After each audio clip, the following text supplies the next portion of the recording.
Oi, gente, tudo bem? Tudo tranquilo? Vamos seguir aqui? Antes de seguir, só corrigir um errinho. Constou parte 6 na aula passada e eu falei parte 6 todo empolgado. Na verdade, era parte 5, tá? Então, aula passada, citação parte 5, tá? Você vai ver ali que no título da aula já está corrigido a parte 5. Hoje sim, a parte 6. Sabe quando você fala a parte 6 e começa a achar que tem alguma coisa estranha? Mas eu falei, vou seguir, depois eu resolvo. E no final, quando eu fui ver, a aula anterior era a parte 4. Então, agora sim a parte 6. A aula anterior é a parte 5, mas fica tranquilo, não houve nenhuma quebra de conteúdo. A gente vai seguir na sequência, tá? Aula passada, a gente falou sobre as modalidades de citação, começando pela citação eletrônica, que eu disse para vocês que era mais difícil. E é mais difícil mesmo. Agora a gente entra com a citação pelo correio, tá? Citação pelo correio, professor, é usada demais, é a mais usada, tá? Tecnicamente é a que mais acontece na prática, sem dúvida nenhuma. Com algumas exceções, a lei exclui algumas hipóteses de citação pelo correio, citações em que não pode ser realizada a citação pelo correio. Quais são essas situações? Vamos lá. Ações de Estado, você já sabe o que é, aquela ação que envolve o Estado da pessoa, né? Por exemplo, uma ação de divórcio, uma ação de separação, uma ação de interdição. Quando o citando for incapaz, também não pode ter citação pelo correio. Quando o citando for pessoa de direito público, não pode. Aí a citação é eletrônica ou via oficial de justiça. A quarta hipótese, quando o citando residir em local não atendido pela entrega domiciliar de correspondência. Meio óbvio, né? Se é para citar pelo correio, mas o correio não chega até lá, não dá para citar pelo correio. Ou quinto, quando o autor justificadamente a requerer de outra forma. Isso acontece muitas vezes quando o autor fala assim, o seguinte, o réu, tá? Ele fica o dia inteiro fora e ele mora sozinho. Então, o correio vai em horário comercial, então não vai ter ninguém lá para receber. Um oficial de justiça pode citar, sei lá, até 8 horas, 7h30, 8 horas da noite e vai achar ele em casa. Aí ok, tá? Mas por correio, então assim, ele vai justificar, ele vai demonstrar por que nesse caso é melhor a citação por oficial. E vou te dizer na prática, e nem precisa justificar muito, tá? Porque a citação pelo correio, pelo oficial, é bem mais cara que a citação pelo correio. Então se a parte está pedindo, está disposta a pagar, o juiz vai deferir sem problema nenhum, tá? Como é que funciona o procedimento? Super simples, gente. Você vai enviar uma carta de citação por correio, e aqui é importante frisar, com AR. O que é o AR, professor? É uma sigla, né? Aviso de recebimento. Nessa cartinha vai a ordem do juiz de citação, vai ter o quê? Cópia da petição inicial, cópia da decisão do juiz que determinou que o réu fosse citado, tá? Vai ter a comunicação do prazo que ele tem para responder, ou comparecer à audiência, o que for para fazer, o endereço do juízo e o respectivo cartório. Então vai ter tudo lá. Olha, o senhor está sendo citado para comparecer na audiência de conciliação e mediação, que vai ser realizada no dia tal, aqui na 5ª Vara Civil, que fica nesse endereço, ponto final, tá? O que vai acontecer? Envia essa carta, a pessoa assina ali o AR, esse AR é juntado aos autos, pronto. Está certificada, está realizada a citação, tá? Se for pessoa jurídica, lembrando, enviou no endereço da pessoa jurídica, é plenamente aceita. E se for condomínio edilício, aqueles loteamentos com controle de acesso, a carta recebida ali pelo funcionário responsável pelo recebimento de correspondência também é plenamente válida. Agora, se ele disser que o cara não tá, ele diz pro carteiro, olha, não se encontra em casa e tá tudo certo, tá? Aí não é realizada. Mas o que eu quero dizer é que esse funcionário, o zelador lá, o porteiro, quem trabalha naquele condomínio, naquele loteamento que tenha controle de acesso, em que a pessoa não possa ir até dentro da casa, fica lá na portaria, é válida a citação recebida por esse funcionário aí. Beleza? Tranquilo? Terceira modalidade, citação pelo OJ, pelo oficial de justiça. Gente, cada vez mais rara. Por quê? Correio é bem mais barato e atende o Brasil todo, é rápido de citar pelo correio, tá?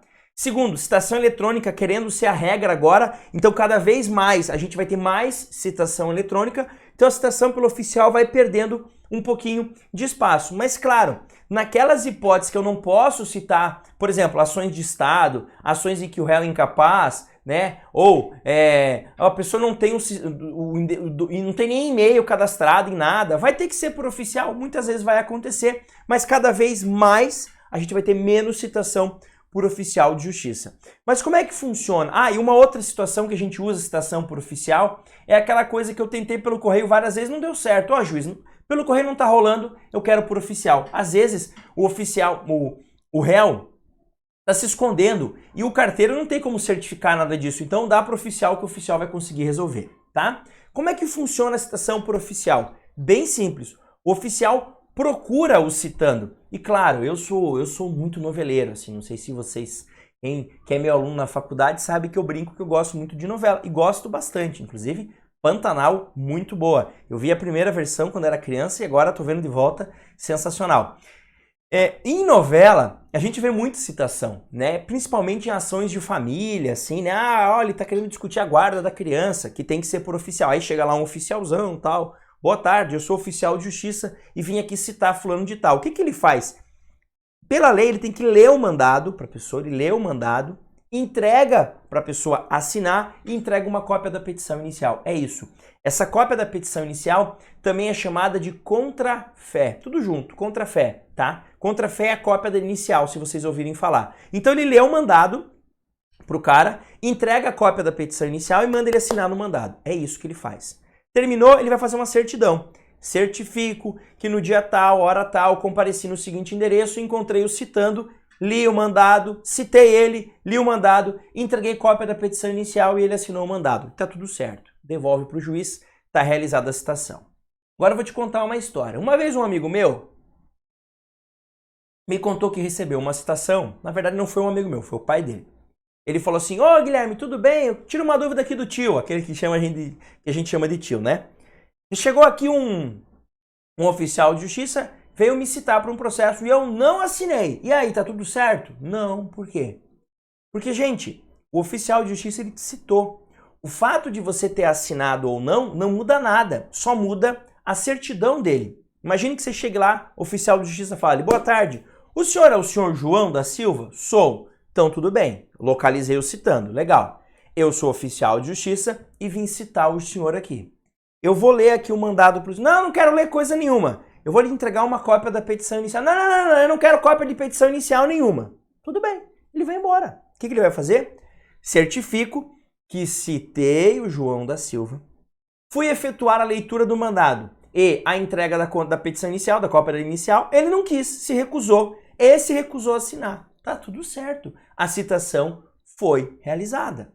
Diferente quando é o carteiro. Se o réu não assina o AR, ele não foi citado. Ele tem que assinar o AR para ser citado, porque o carteiro não tem fé pública. O oficial de justiça tem fé pública. Se ele está dizendo que citou, que foi até aquele endereço, que compareceu, que citou e que o cara se negou a assinar, ele está citado. Então, cuidado. Se quem for citar você é um oficial de justiça, não importa você se negar a assinar, não muda nada. Ele só vai certificar que você não quis assinar, que você não quis que ele lesse nada, que você não quis ficar com cópia da inicial, mas que ele realizou o trabalho dele, ele realizou.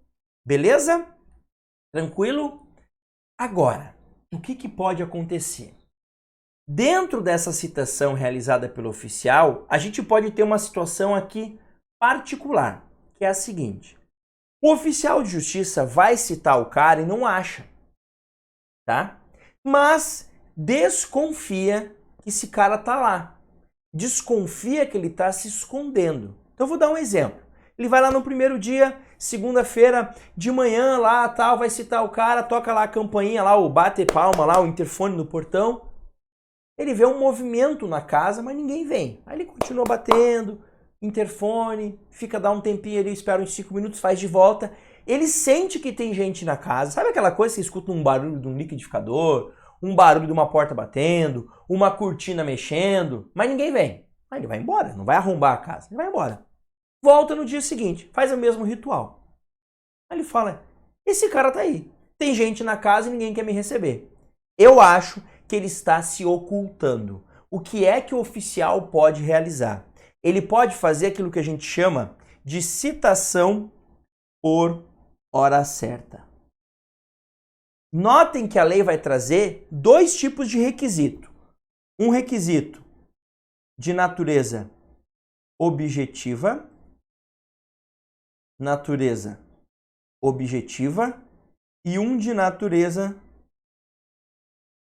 subjetiva, tá? Olhem aqui, ó.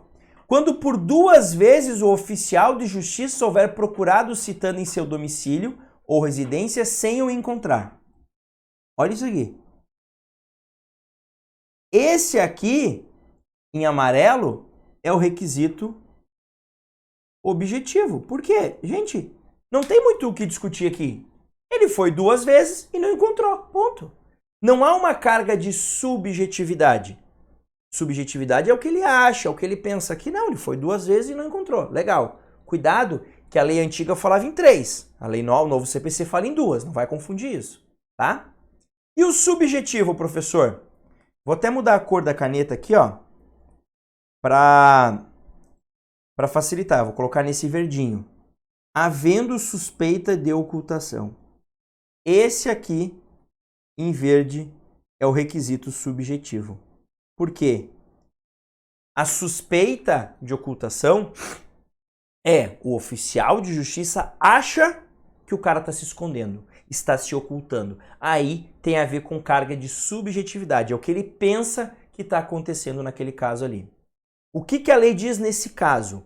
Ele deve realizar o procedimento da citação por hora certa. Ele pode ou deve? Deve. Por quê? Ó?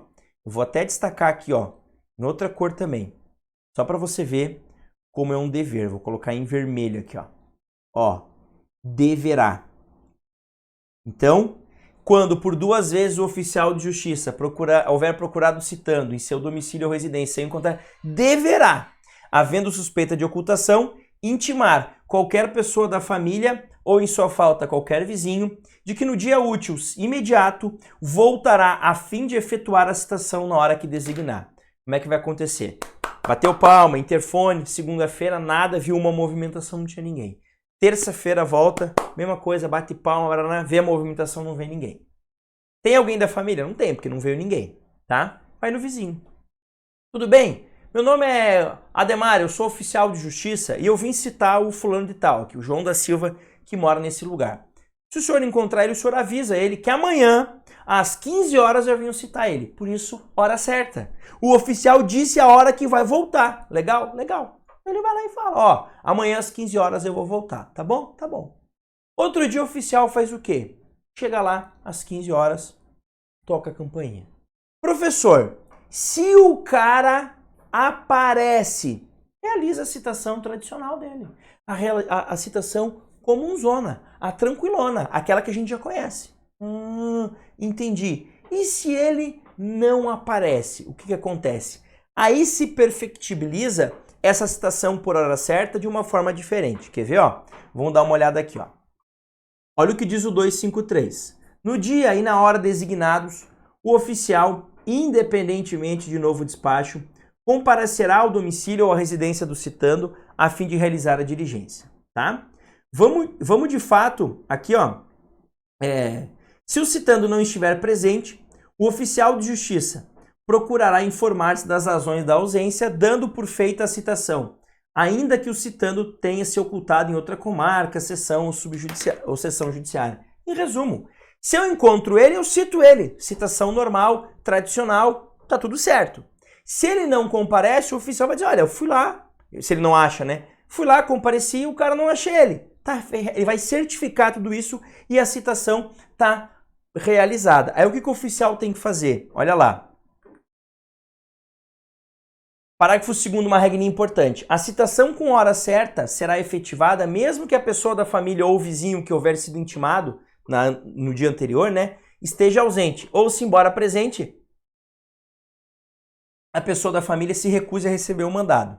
Da certidão da ocorrência, o oficial deixará contrafé com qualquer pessoa da família ou vizinho, conforme o caso, declarando-lhe o nome. O oficial de justiça fará constar no mandado a advertência de que será nomeado curador especial se houver revelia. O que é isso? Então, basicamente, o oficial vai fazer o seguinte, vai voltar, se achou o cara, cita normalmente. Se não achou o cara, ele vai no vizinho lá que ele conversou ontem, no parente, se foi um parente, pode ser o porteiro do prédio, se for o caso, mesma coisa, tá? Pode ser aquele porteiro do prédio, o responsável pelo recebimento de correspondência, esse cara também pode ser.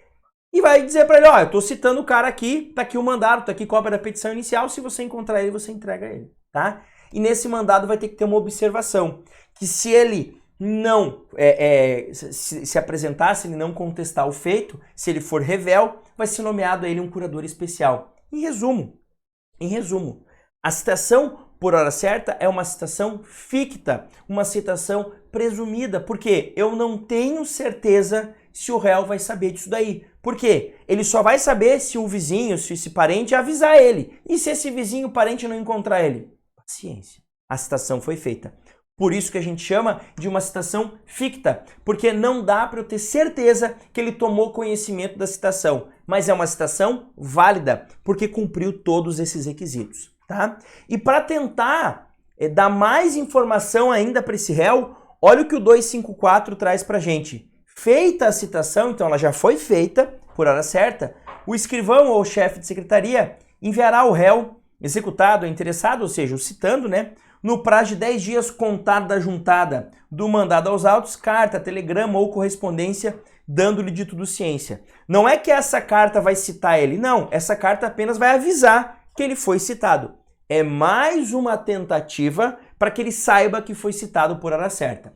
Lembrando, foi citado por hora certa e foi revel, não apareceu, a gente vai ter a nomeação de um curador especial para ele que vai fazer a defesa dele, tá? Se ele constituir advogado, beleza, não precisa nomear curador especial, tá? Mas vejam, por que ela é uma citação